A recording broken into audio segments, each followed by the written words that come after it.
ओम नमः शिवाय। योग जीवनचर्या साधक संघ की आज की बैठक में उपस्थित योग स्वयं सेवक और उनके भीतर उपस्थित शिव चेतना को प्रणाम करके आज की शिव संहिता पर आधारित शिव भक्ति योग की कथा प्रारंभ करते हैं। देवादिदेव महादेव महादेवी से कहते हैं कि हे महादेवी, पिंगला नाम या नाड़ी दक्ष मार्गे व्यवस्थिता सुषुम्ना सा समालिप्यस्य वामनासा पुटे गता। हे महादेवी, दक्षिण मार्ग में जो पिंगला नाड़ी है वह सुषुम्ना के सहारे हो करके नासिका के वाम द्वार को गई है। आगे कहते हैं, इड़ा पिंगला यो मध्य सुषुम्ना या भवेत् खलु षट् स्थानेषु च षट् शक्ति षट् पद्यम योगिनो बिंदु। देवादिदेव महादेव महादेवी से कहते हैं कि हे महादेवी, इड़ा नाड़ी और पिंगला नाड़ी के मध्य में सुषुम्ना है और यह सुषुम्ना नाड़ी इस शरीर के 6 स्थान में 6 शक्ति है और इनका नाम है डाकिनी, हाकिनी, काकिनी, लाकिनी, राकिनी, शाकिनी। और इन्हीं 6 स्थानों में 6 पद है। उनके नाम है आधार चक्र, जिसे मूलाधार चक्र के नाम से भी जाना जाता है। मूलाधार चक्र, स्वाधिष्ठान चक्र, मणिपुर चक्र, अनाहत चक्र, विशुद्धि चक्र, आज्ञा चक्र और सहस्त्रार चक्र। यह अपने ज्ञान से जो योगी, जो योग साधक, जो योग स्वयं सेवक इस तथ्य को अर्थात इड़ा, पिंगला और सुषुम्ना नाड़ी के साथ साथ मूलाधार चक्र, स्वाधिष्ठान चक्र, मणिपुर चक्र, अनाहत चक्र, विशुद्धि चक्र, आज्ञा चक्र और सहस्त्रार चक्र को जानता है, वही योग साधक है, शिव भक्ति में लीन साधक है। इसीलिए हे शिव भक्तों, स्वयं के भीतर यदि जानने योग्य है तो वह है 3 नाड़ियां, इड़ा, पिंगला और सुषुम्ना। और इन तीनों नाड़ियों का शरीर के भीतर स्थित चक्रों के साथ संबंध को जानना ही स्वयं को जानना है, शिवत्व को जानना है। आगे कहते, पंच स्थानम सुषुम्नाया नामानि स्वयुर्बहूनि च प्रयोजन शक्तानि ज्ञातनि शास्त्रतः। आगे कहते हैं कि सुषुम्ना के 5 स्थान हैं, उनके नाम बहुत है, प्रयोजन से शास्त्रकार इसे ठीक ठीक जानते हैं, योग साधक ठीक ठीक जानते हैं। आगे कहते हैं, अन्यायास्तस्य परा नाड़ी मूलाधार समुत्थिता रसना मेढ़ नयनम पादांगुष्ठे च श्रोत्रकम कुच्छिका शांगुष्ठ कर्ण सर्वांग पायु कुच्छिकम लब्ध वातामवे निवर्तन्ते यथा देश समुद्भवा। आगे कहते हैं, और यदि हम इसके अतिरिक्त अन्य नाड़ियों की बात करें तो जो नाड़ियां मूलाधार से उठी है और जीवा, मेड़, नेत्र, पादका, अंगुष्ठ, कर्ण, कुक्षि, कच्छ, हस्तांगुष्ठ, पायु, उपस्थ, इन सब अंगों में इनका अंत हुआ है। अर्थात प्रत्येक नाड़ी मूलाधार से उत्पन्न होकर के शरीर के नव द्वारों के अंतिम स्थान पर पहुंचती है। आगे भगवान कहते हैं, एताभ्याम एव नाड़ीभ्य शाखोपशाखत क्रमात् सार्ध लक्ष त्रयम जातम यथा भागम व्यवस्थितम एता भोग वहा नाड़ियो वायु संचार दक्ष का ओतप्रोता सुसाम्व्याप्यम तिष्ठन्तस् अस्मिन् कलेवरे। आगे कहते हैं, इन्हीं नाड़ियों में शाखाओं से उत्पन्न अनेक शाखाएं क्रम से 3.5 लाख नाड़ियां उत्पन्न होकर अपने अपने स्थान पर स्थित है और यह सब भोग वाहिनी नाड़ियां हैं। वायु के संचार में दक्ष है, ओतप्रोत है, अर्थात संयोग वियोग से इस शरीर में व्याप्त है। जो देवादिदेव महादेव ने महादेवी से कहा, नाड़ियों से संबंधित यह तथ्य आप स्वयं के भीतर भी अनुभव कर सकते हैं। यह बड़ी सूक्ष्म और गहरी बातें हैं। इसके लिए आपको अपने मन के पार जाना होगा। आगे कहते हैं, सूर्य मंडल मध्यस्थ कला द्वादश संयुत बस्ति देशे ज्वलत वही वर्तते चान्न पाचकः वैश्वानराग्निरेषो वयमं तेजोशंभव करोति विविधम पाक प्राणिनाम देहमास्थित। आगे कहते हैं, द्वादश कला संयुक्त सूर्य मंडल के मध्य में प्रज्वलित अग्नि है और वह बास्ति देश में अन्न का पाचन करती है। वह वैश्वानर अग्नि से हमारे तेज को उत्पन्न करती है। प्राणी के शरीर में स्थित होकर नाना प्रकार का पाक करती है। आगे कहते हैं, आयु प्रदायको बहिर्बलम पुष्टिदात स शरीर वाप अश्चापि ध्वस्त रोग समुद्भव। जो वैश्वानर अग्नि आयु, बल और पुष्टता के साथ शरीर को कांति देती है, वही अग्नि समूल रोगों का नाश करने वाली है। अर्थात यदि मनुष्य अपने पाचन तंत्र को नियमित स्वस्थ रखें, संचालित रखें, सक्रिय रखें, संतुलित रखें, तो मनुष्य के समस्त रोगों का नाश संभव हो सकता है और मनुष्य के शरीर के भीतर अग्नि, वायु, बल और पुष्टता के साथ साथ कांति भी बनी रह सकती है। आगे कहते हैं, तस्माद् द्वये श्वा नरग्निश्च प्राज्वल्य विधि वत्सु सुधी तस्मिन् अन्न होने योगी प्रत्यहम गुरु शिक्षया। इस वैश्वानर अग्नि को गुरु के शिक्षा पूर्वक प्रज्वलित करके नित्य उसमें अन्न का होम करे, अर्थात भोजन करे। कहने का तात्पर्य है कि हम जो भी भोजन करते हैं वह भोजन पूर्णतः पचना चाहिए और पाचन संस्थान से संबंधित, भोजन से संबंधित शिक्षा गुरु से लेकर के और पाचन संस्थान को स्वस्थ रखने की विधि जानना चाहिए।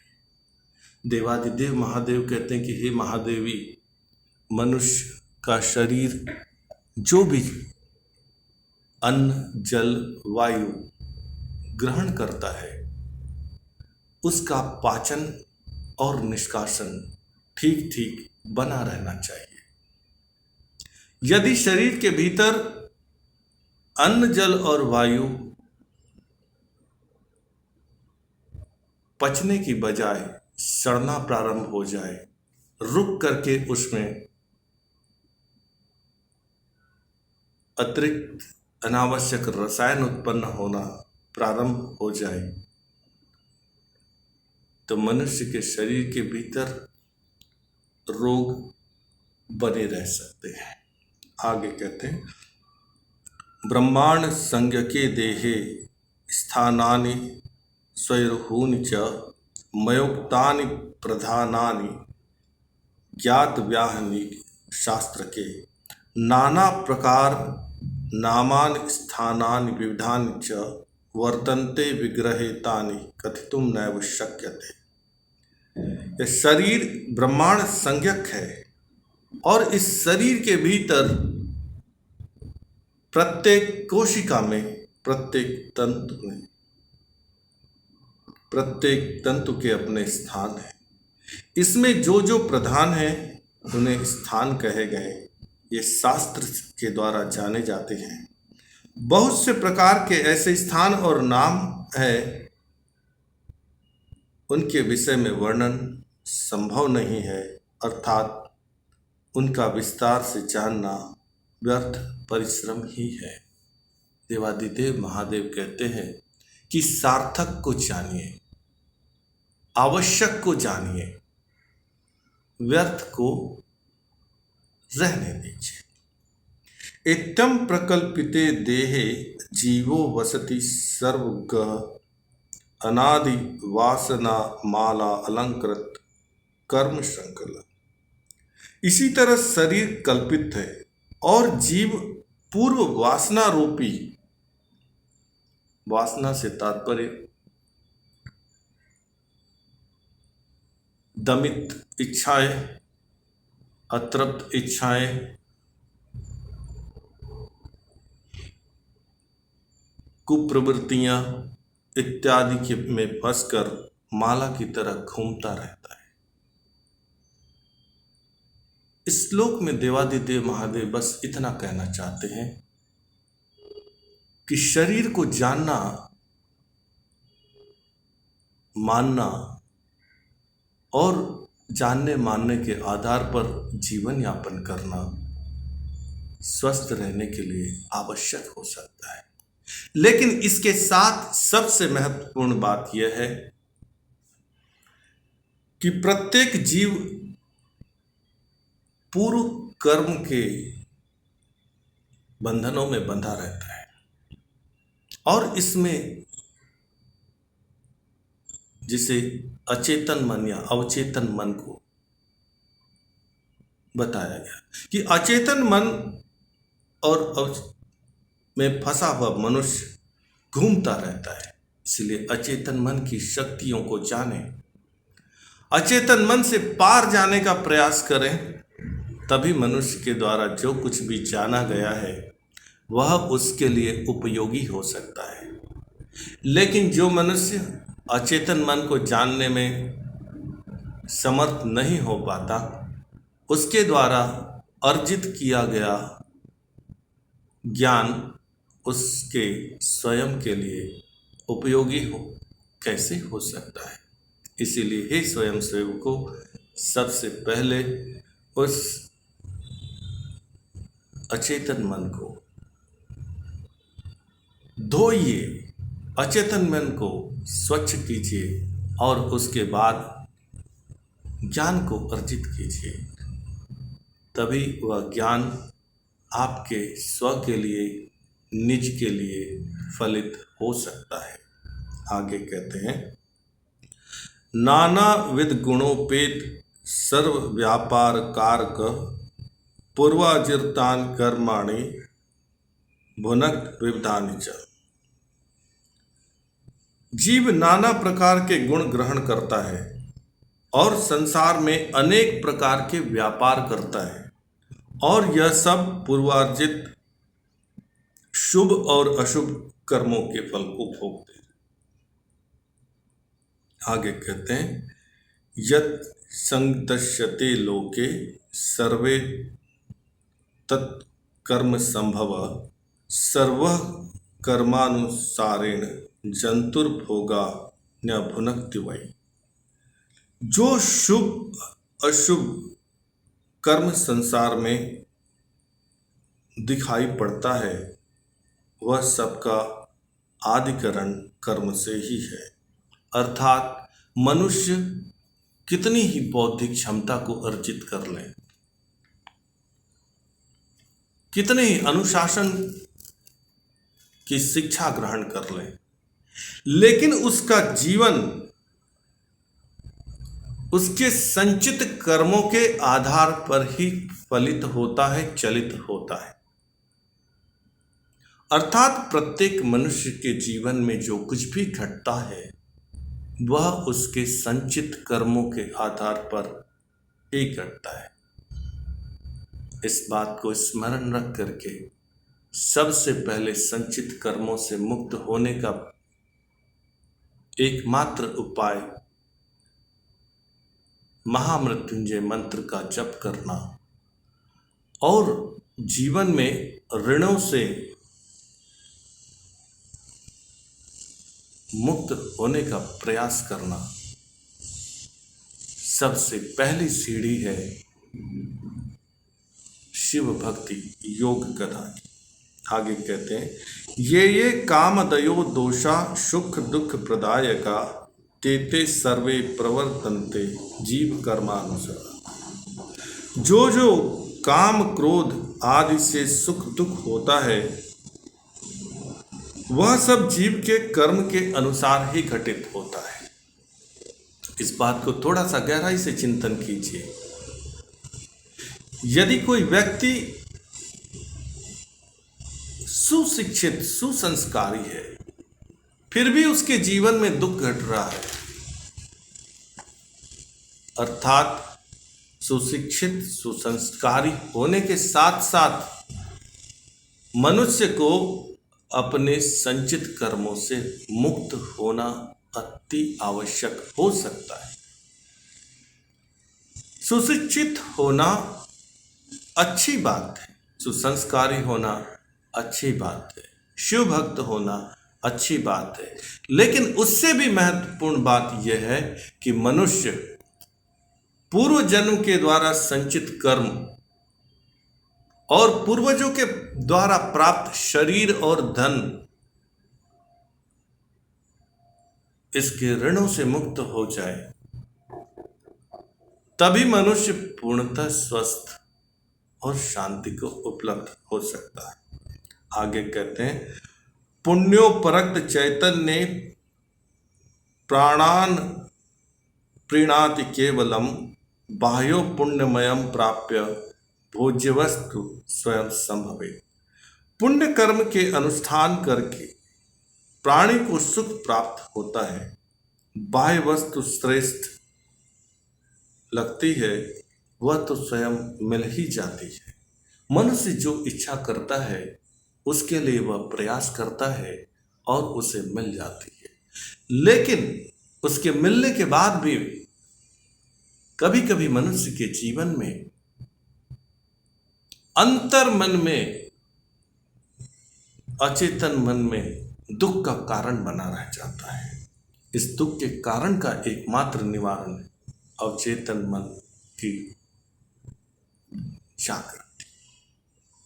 आगे कहते हैं तत्कर्म बलात् पुंसः सुखम व दुखम में वच पापोपर रक्त चैतन्यम नैव तिष्ठति निश्चितम न तद्भिन्नो भवेत् सो अपि तद्भिन्नो न तो किंचन मायोपहित चैतन्य सर्वस्त्र प्रजायते।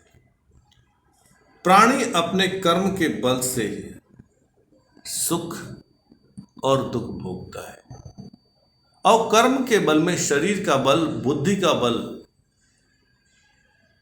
मन का बल, भावनाओं का बल, और इन चारों बलों के आधार पर मनुष्य सुख और दुख भोगता है। जीव जब पाप में आसक्त होता है तब वह दुख भोगता है और फिर उसको सुख लाभ नहीं होता। जीव अपने कर्म के अनुसार सुख और दुख को भोगता है, इसमें कोई भिन्नता नहीं हो सकती। अर्थात चैतन्य आत्मा जब मायोपहित होता है तब सब वस्तु उत्पन्न होती है। आगे कहते हैं, यथा काले भोगाय जंतु नाम विविधोद्भव यथा दोष वशाशक्तो रजतारोपणम भवे तथा स्वकर्मणो दोषाद्वै ब्रह्माण्योरोप्यते जगत। जैसा काल भोग के हेतु निश्चय रहता है, उसमें प्राणी नाना प्रकार से भोग के लिए उत्पन्न होता है। जैसे नेत्र के विकार के कारण सीपी में चांदी का आरोप होता है, वैसे ही अपने कर्म के दोष से प्राणी ब्रह्मा में मिथ्य जगत का आरोप करता रहता है। आगे कहते हैं, स वासना भ्रमोत्पन्नो मूलनाथ समर्थनम उत्पन्न चेदिशदशम साज ज्ञानम मोक्ष प्रसादम। वासना से भ्रम उत्पन्न होता है। वासना और व्यसन दो बातें हैं। वासना और व्यसन से भ्रम उत्पन्न होते हैं। जब तक वासना और व्यसन की जड़ नहीं जाती तब तक कोई भी भ्रम दूर नहीं हो सकता। और जिस मनुष्य को यह ज्ञान हो जाता है वही व्यक्ति मुक्ति के मार्ग पर, शिव भक्ति के मार्ग पर, योग के मार्ग पर चल सकता है। तो देवादिदेव महादेव महादेवी से केवल इतना कहते हैं कि हे महादेवी, वासना और व्यसन की जड़ से मुक्त होने का उपाय ही सुख, शांति और स्वास्थ्य का मार्ग हो सकता है। आगे कहते हैं, साक्षादय से षष्ठी दृष्टिस्तु साक्षात्कारिणे विभ्रमे करणम नान्यथा युक्ताया सत्यम सत्य मयोदितम। विशेष करके दृष्टि से जैसे जो यथार्थ दिखाई पड़ता है, साक्षात दिखाई पड़ता है, वह भ्रम का कारण है। और मनुष्य यही दृष्टि के कारण इस जीवन और जगत के बीच आचरण करता है। जब तक मनुष्य का दृष्टिकोण परिवर्तित नहीं होगा, दृष्टि दोष दूर नहीं होगा, तब तक मनुष्य सत्य और न्याय को जान नहीं सकता। आगे कहते हैं, साक्षात्कार भ्रमे साक्षात साक्षी कारिणी नाशयेत सो ही नास्तीति संसारे भ्रमो नैव विवर्तते। यह साक्षात घटपट आदि का ब्रह्मा के प्रत्यक्ष होने से नाश होता है। बिना आत्मा के प्रत्यक्ष हुए ब्रह्मा संसार में नहीं है, यह भ्रम निवृत्त नहीं होता है। अर्थात स्वयं के भीतर जब तक सच्चित आनंद का प्रकाश अनुभव नहीं होता तब तक मनुष्य भ्रम में ही रहता है। अपदीपो भव, स्वयं प्रकाशमान होइए, स्वयं के प्रकाश को जानिए, तभी मनुष्य मोक्ष की ओर, निर्वाण की ओर जा सकता है। मिथ्या ज्ञान निवृत्तिस्तु विशेष दर्शनात् उद्भवेत् अन्यथा न निवृत्ति सादृश्यते रजत भ्रमा। यह मिथ्या संसार का ज्ञान आत्मा का विशेष दर्शन से निवृत्त होता है और किसी प्रकार इस अज्ञान की निवृत्ति नहीं हो सकती। इस प्रकार हम रस्सी को ही सर्प समझ बैठते हैं, ठीक उसी प्रकार हम असत्य को ही सत्य मान बैठते हैं। आगे, या वन्नोत्पद्यते ज्ञानम साक्षात्करे निरंजने तावत् सर्वाणि भूतानि दृश्यन्ते विविधानि च। जब तक स्वयं के भीतर स्थित सच्चित आनंद का साक्षात्कार नहीं होता, तब तक मनुष्य को यह संसार भिन्न भिन्न प्रकार का दिखाई पड़ता है और उसके सत्य का अनुभव भी भिन्न भिन्न हो जाता है। लेकिन जब मनुष्य भीतर सच्चित आनंद को जानना प्रारंभ करते हैं, तब फिर एको शिवम द्वितीयो नास्ति। आगे कहते हैं, यदा कर्माजितं देह निर्वाणे साधनम भवेत् तदा शरीर वहनम सफलम शानन्यथा। जो कर्म जनित शरीर है, इससे आत्मज्ञान की साधना करनी चाहिए। और यह शरीर इसलिए मिला हुआ है कि हम जन्म और मृत्यु के बंधन से मुक्त हो जाएं, कर्म और ऋणों से मुक्त हो जाएं, काल और कर्म के चक्र से मुक्त हो जाएं। और यह तभी संभव है जब केवल हम स्वयं के द्वारा, स्वयं के लिए, स्वयं की यात्रा करके और स्वयं के भीतर उपस्थित सच्चित आनंद को जब तक नहीं जानते, तब तक अर्जित किए गए सारे ज्ञान, सारी तपश्चर्या, सारे व्रत, तीर्थ, उपवास अधूरे ही रहेंगे। सारे अनुष्ठान, सारी भावनात्मक दौड़, सारी मानसिक दौड़, सारी शारीरिक दौड़ अधूरी ही है।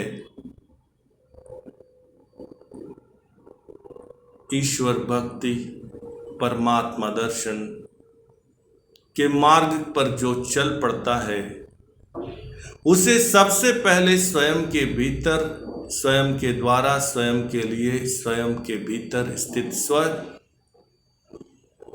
सच्चित आनंद को जानना ही होगा। तब उसके द्वारा किए गए सारे बाह्य प्रयास फलित होंगे। यादृशी वासना मूला वर्तते जीव संगिनी तादृशम वहते जंतु कृत्याकृत विधौ भ्रमम्। जिस मन की वासना और व्यसन जैसे होती है, ठीक उसी प्रकार से उस मनुष्य के कर्म होते हैं और उसी वासना से कर्म उत्पन्न होते हैं और मनुष्य उसी वासना में बंध करके जीवन को समाप्त कर देता है। इसीलिए देवादिदेव महादेव कहते हैं कि हे महादेवी, वासना और व्यसन के मूल जड़ को हटाने हेतु स्वयं के द्वारा, स्वयं के भीतर की स्वयं यात्रा करके स्वयं के भीतर स्थित सच्चित आनंद को जान लेने से सारे भ्रम दूर हो सकते हैं। वासना और व्यसन की जड़ मुक्त हो सकती है। आगे कहते हैं, संसार सागरम तरतु यदि छे उद्योग साधक कृत्वा वर्णाश्रमम कर्म फल व्रजे तदाचरे। आगे कहते हैं कि योग साधक यदि संसार से तरने की इच्छा करे तो उसे वर्णाश्रम का कर्म करना उचित है। विषयासक्त पुरुषा विषयेषु सुखे सबह वाचा भी रुद्ध निर्वाणाम वर्तन्ते पाप कर्मण। विषय से युक्त पुरुष सुख की दौड़ में लगा हुआ, विषय वासना और विषय व्यसन में बंधा हुआ चित्त भावनात्मक रूप से सुख की दौड़ में लगा, बौद्धिक रूप से सुख की दौड़ में लगा, शारीरिक रूप से सुख की दौड़ में लगा है, लेकिन परिणाम केवल कर्म के आधार पर ही मिलता है, और कर्म का मूल अवचेतन मन के भीतर है। उस अवचेतन मन को आप सबसे पहले जानिए, समझिए और उस अवचेतन मन से मुक्त होइए। तभी मन के द्वारा की गई दौड़, बुद्धि के द्वारा की गई दौड़, शरीर के द्वारा की गई दौड़ आपको फलित हो सकती है। इसीलिए सबसे पहले शरीर को स्थिर करके बैठा दीजिए। बुद्धि के द्वारा बुद्धि को स्थिर और दृढ़ बना लीजिए, और मन के द्वारा इस शरीर रूपी मंदिर की यात्रा कीजिए, और फिर मन को सच्चित आनंद में स्थिर करके कर्म कीजिए। आत्मना पश्यन् किंचित पश्यति तदा कर्म परित्यागेन न दोषो अस्मिन् मतम मम। जब ज्ञानी आत्मा से आत्मा को देखें और उसे सब वस्तु का अभाव दिखाई पड़े, तब कर्म के त्याग देने में कोई दोष नहीं है। आगे कहते हैं, कामादयो विलीयन्ते ज्ञानादेव न चान्यथा अभावे सर्वतत्वानां स्वयं तत्प्रकाशते। ज्ञान में काम क्रोध आदि सकल पदार्थ लय हो जाते हैं, और जब स्वयं तत्व का अर्थात स्वयं का ज्ञान होता है, तब सारे ज्ञान समाप्त हो जाते हैं। आज के लिए बस इतना ही। आपने बड़े धैर्य, प्रेम, श्रद्धा, स्नेह, विश्वास के साथ शिव संहिता के दूसरे पटल तत्व ज्ञान को सुना। इसके लिए मैं उपस्थित योग स्वयं सेवकों के मस्तिष्क और हृदय का ऋणी हूँ। मेरे इस कथा के दौरान किसी योग स्वयं सेवक के हृदय और मस्तिष्क को कोई दुख पहुँचा हो, उसके लिए मैं आप सबके भीतर उपस्थित शिव चेतना से क्षमा की याचना करता हूँ।